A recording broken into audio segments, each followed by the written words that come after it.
Kisah Prabu Siliwangi. Prabu Siliwangi sangat dikenal dalam sejarah Sunda sebagai Raja Pajajaran. Salah satu naskah kuno yang menjelaskan tentang perjalanan Prabu Siliwangi adalah Kitab Suwasit.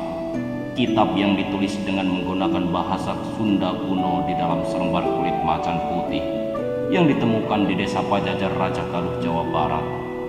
Prabu Siliwangi seorang raja besar, pilih tanding, sakti mandraguna, arif dan bijaksana, memerintah rakyatnya di kerajaan Pakuan Pajajaran putra Prabu Anggalarang atau Prabu Dewa Niskala, raja dari kerajaan Gajah dari dinasti Galuh yang berkuasa di Surawisesa atau Keraton Galuh di Ciamis, Jawa Barat. Pada masa mudanya dikenal dengan nama Raden Pamanarasa.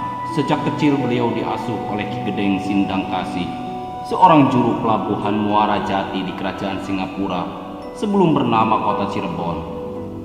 Setelah Raden Pamanarasa dewasa dan sudah cukup ilmu yang diajarkan oleh Ki Gedeng Sindangkasih, beliau kembali ke kerajaan Gajah untuk mengabdi kepada ayahandanya, Prabu Anggalarang Dewa Niskala.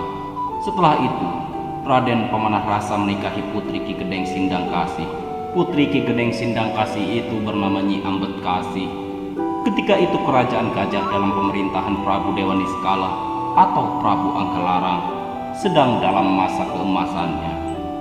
Wilayahnya terbentang luas dari Sungai Citarum di Karawang yang berbatasan langsung dengan kerajaan Sunda sampai Sungai Cipamali berbatasan dengan Majapahit. Silsilah Prabu Siliwangi sebagai keturunan ke-12 dari Maharaja Raja Adi Mulia Ratu Galuh Ajar Sukarsi. Yang pertama, Maharaja Adi Mulia Ratu Galuh Ajar Sukarsi menikah dengan Dewi Naganingrum, Nyi Ujung Sekar Jingga berputra Prabu Ciungwanara. Prabu Ciungwanara kemudian berputra Sri Ratu Purbasari. Sri Ratu Purbasari kemudian berputra Prabu Linggahyang. Prabu Linggahyang kemudian berputra Prabu Linggawesi. Prabu Linggawesi kemudian berputra Prabu Susuk Tunggal. Prabu Susuk Tunggal kemudian berputra Prabu Banyaklarang. Prabu Banyaklarang kemudian berputra Prabu Banyakwangi. Prabu Banyakwangi kemudian berputra Prabu Mundingkawati atau Prabu Linggabuana. Prabu Mundingkawati atau Prabu Linggabuana kemudian berputra Prabu Wastu Kencana atau Prabu Niskala Wastu Kencana. Prabu Wastu Kencana atau Prabu Niskala Wastu Kencana berputra Prabu Anggalarang atau Prabu Dewata Niskala. Prabu Anggalarang atau Prabu Dewata Niskala menikah dengan Dewi Siti Semboja Dewi Rengganis. Kemudian dianugerahi putra Sri Baduga Maharaja Waliullah Jaya Dewata Raden Pamanarasa tahun 1459 sampai 1521 Masehi yang bergelar Prabu Siliwangi. Beliau mempunyai harimau putih dari bangsa jin, namanya Sitablo Prabu Kilingwesi Sakti dari Curug Sawer Talaga Majalengka. Pada suatu hari Prabu Anggalarang geram karena banyak dari penduduknya di Muara Jati yang beragama Hindu pindah ke agama baru yang dibawa oleh alim ulama dari Champa Kamboja bernama Syekh Kuro. Agama tersebut bernama Islam, maka diutuslah beberapa orang kepercayaannya untuk mengusir ulama itu dari tanah Jawa. Konon kabarnya, ulama besar yang bergelar Syekh Quratul Ain dengan nama aslinya Syekh Mursyahadatillah atau Syekh Hasanuddin. Beliau adalah seorang yang arif dan bijaksana dan termasuk seorang ulama yang hafiz Al-Quran serta ahli qiraat yang sangat merdu suaranya. Syekh Kuro adalah putra ulama besar Mekah, penyebar agama Islam di negeri Champa atau Kamboja yang bernama Syekh Yusuf Siddiq yang masih keturunan dari Sayyidina Husain bin Sayyidina Ali radhiyallahu an dan Siti Fatimah putri Rasulullah sallallahu alaihi wasallam.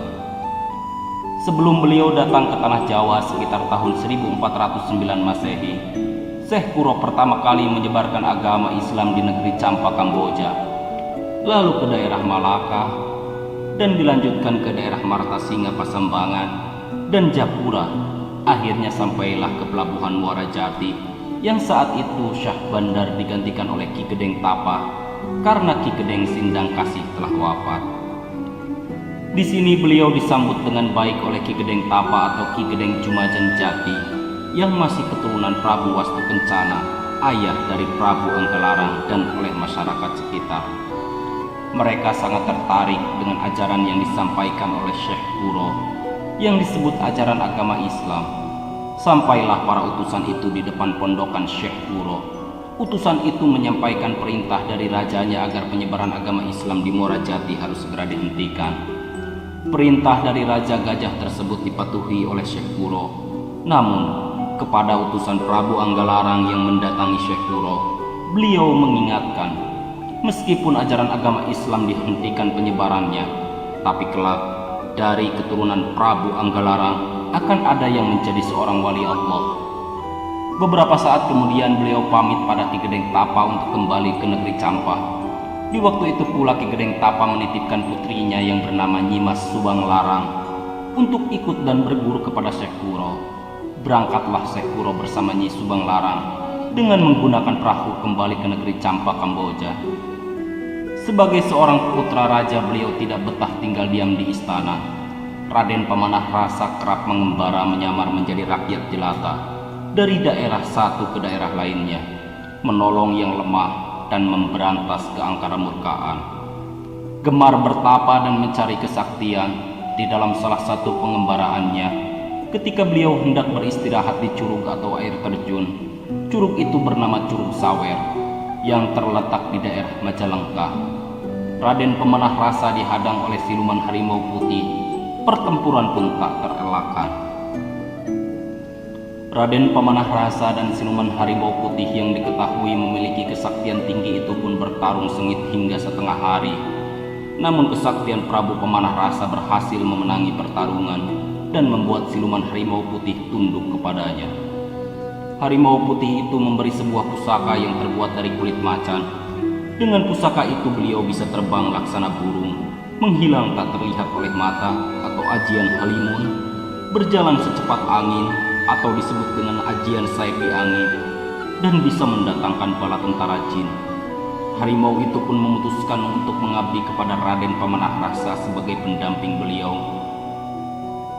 Dengan tunduknya Raja Siluman Harimau Putih, maka meluaslah wilayah kerajaan Gajah. Siluman Harimau Putih beserta pasukannya selanjutnya dengan setia mendampingi dan membantu Raden Pamanah Rasa.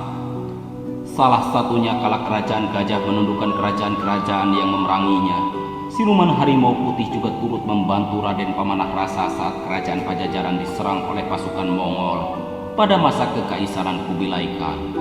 Karena jasa-jasa anaknya yang begitu besar dalam kejayaan kerajaan Gajah, maka diangkatlah Raden Pamanah Rasa sebagai raja kedua di kerajaan tersebut.